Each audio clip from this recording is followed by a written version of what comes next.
All right, so what do we got here? Bad news for Hogwarts Legacy. This is obviously talking about the new Hogwarts Quidditch game that is coming to light. We did sign up for the playtest for this as well, so hopefully I get my hands on that so I can get the gameplay out to you guys as soon as possible.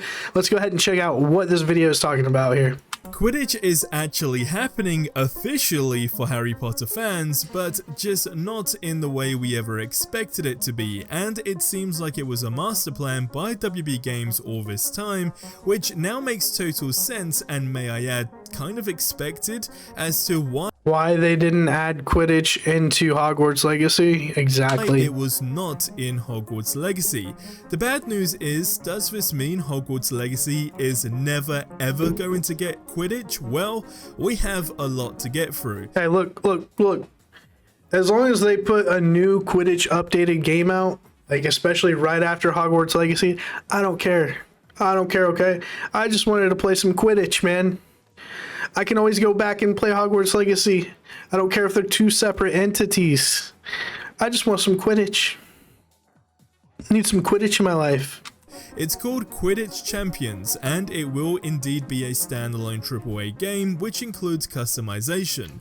Of course, it does look a little cartoony, which I'm sure people have mixed feelings about. Personally, I actually don't mind it at all. Yeah. Seeing that, it kind of,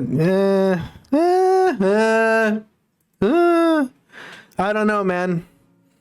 I guess we'll just have to see how the gameplay is. In fact, I think it looks quite cool. It's something different, and at the same time, it's safe to say we all definitely get caught up on graphics in games and how good it looks overall, when really we forget that some of the greatest gameplay experiences we've ever had, 9 times out of 10, now looks like a potato. So my conclusion here is that it's just all about the gameplay over graphics in my opinion, and going on the assumption that they get that gameplay experience to a really high level, then realistically we should actually be in the green zone, which leads me on to the fact that it's an online multiplayer game which involves people who have actually worked on top multiplayer games like the Call of Duty series and other games like Arkham series, etc., which is very important, as of course that does confirm that the experience as a multiplayer game should be very smooth, which is absolutely vital when it comes down to multiplayer only games. Absolutely. Now, it is being published by the Portkey label, but does not include any development from the people behind the Hogwarts Legacy game. Okay, so Avalanche is not developing the game. One of the people who did work on Hogwarts Legacy actually tweeted out the following: I was a major advocate for including Quidditch in Hogwarts Legacy and was very sad when it became clear that we weren't going to be able. Yeah, like, why didn't you guys do it? Like, you could have just done it.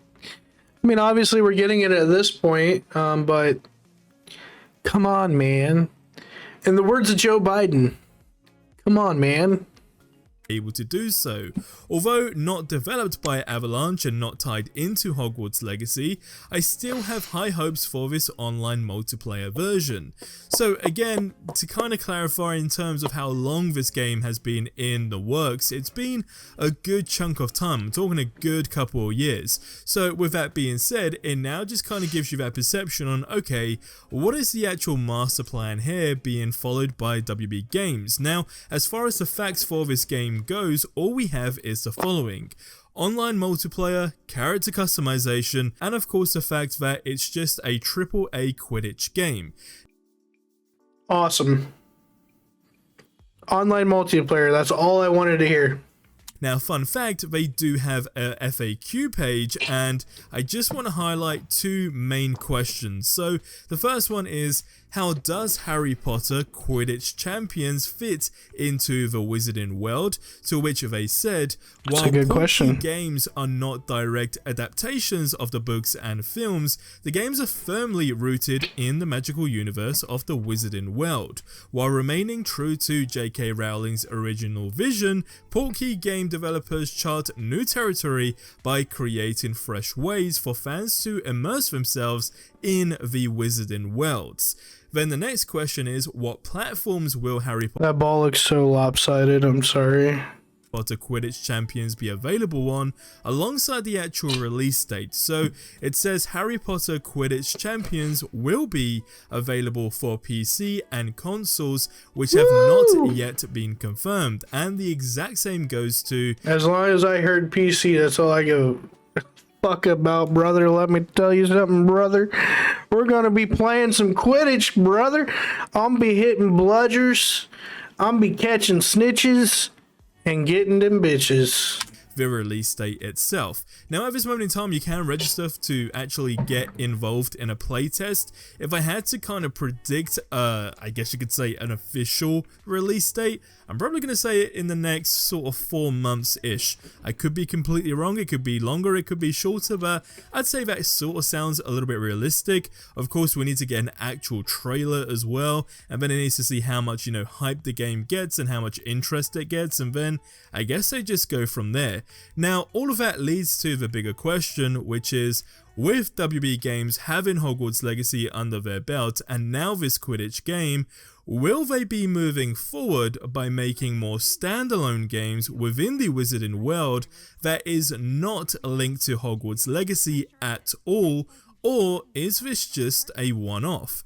Well, looking back at some of the previous videos we've watched and covered and reacted to, I would have to say that I'm pretty sure they already clarified that they're going to keep making more games built around the franchise, correct? Correct me if I'm wrong, chat, down in the comments, please. But as far as I knew, they were going to keep building upon the franchise and putting out games. So I don't think this is the end of what we're going to see here. Just Hogwarts Legacy and Quidditch. This isn't the end of it at all. The bigger debate would be, okay, does it mean that Hogwarts Legacy is not getting Quidditch, which I guess, doesn't really make any sense if there's now a standalone version of the game. Right. Now, in my opinion, I actually completely disagree with that, as it makes sense for it to still have Quidditch be added, but of course, solely the fact that there is no multiplayer in Hogwarts Legacy then kind of makes that Quidditch experience a bit more unique to that game as opposed to this official Quidditch only game. Correct. So that's where this new Quidditch game basically just steps in and kind of has that relevancy. Now the way I see it, but one thing I was saying about Hogwarts Legacy franchise is if they want to keep Hogwarts Legacy alive and have people keep playing the game other than just play the story and then throw it on the shelf, they need to add roleplay servers and make it multiplayer. It's the only way it's going to survive. Other than that, it's just going to be another game in the collection, man. The game's performing as a whole is kind of how Rocket League works, which if you've ever played will know how fun it is, and it definitely makes you want to hop in and just get really, really competitive. So I have to be honest and say, okay, whilst it's not the Quidditch game we exactly anticipated, i.e. in the form of being in Hogwarts Legacy, I'm very, very hyped for it nonetheless, and providing they can make that experience similar, and again I'm just using Rocket League as an example because that's the game that kind of comes to mind with the whole stadium as a whole and the whole multiplayer world. If they can make it as fun as that game with that experience, then I think it's going to do very, very, very well. But at that point, it's then just what aspects will the game include, because again, are we going to be talking about more unique maps, etc.? What's going to be that limitation on the customization? That's a good question. Also, I want to note, I think EA would have done a wonderful job creating this game. I mean, there's just a bunch of different questions on there, of course, and then most importantly, how many consoles will it be accessible on? Now, I personally do think that it may well just go down the route of being on PC, PlayStation 5, and of course the Xbox Series X, but with that even being said, would that make sense to kind of play that card? I personally think it would, because again, it's not coming from Avalanche, so just the fact that it's not from Avalanche really changes this whole thing up, right? If it was Avalanche actually making this game, complete different story, but the fact that it's just under WB Games and then of course being published under Portkey, that's where things get very, very interesting, because my sort of anticipation and expectation on what WB Games in general were going to do with Hogwarts Legacy, or specifically just the Harry Potter games, I guess you could say, that they have under their belt, is basically just build on Hogwarts Legacy and then kind of go down the route that Ubisoft did, for example, with Assassin's Creed, just maybe not every single year, but they could very well still follow a similar strategy. I feel like they could really make this game last like Rocket League, honestly, if they took the route like Rocket League and Epic Games has made. I think that would be a great route for this game, depending on the direction they go with it. Like that, except you basically get these mini games in between. So yes, they are standalone games, but when I say mini games, I mean it's just one aspect of the Wizarding world, right? So in this case, it's just Quidditch, right? And then you might have, you know, another Hogwarts Legacy game, for example, every 2 years. Again, this is just pure speculation at this moment in time, but that's what I feel could kind of make sense if they're going down that route. I'm not sure what other mini games they could add that's going to be similar to this Quidditch game, so if you have any ideas, do let me know in the comment section below. But most importantly, the bigger question is, how much will the game actually be? Because that's kind of going to be that crossover between, okay, well, you know, it'll probably be along the lines of $30, potentially $40, if not free to play. I think they could do a lot with free to play and, you know, keep the battle pass or season pass out just like they do with Rocket League.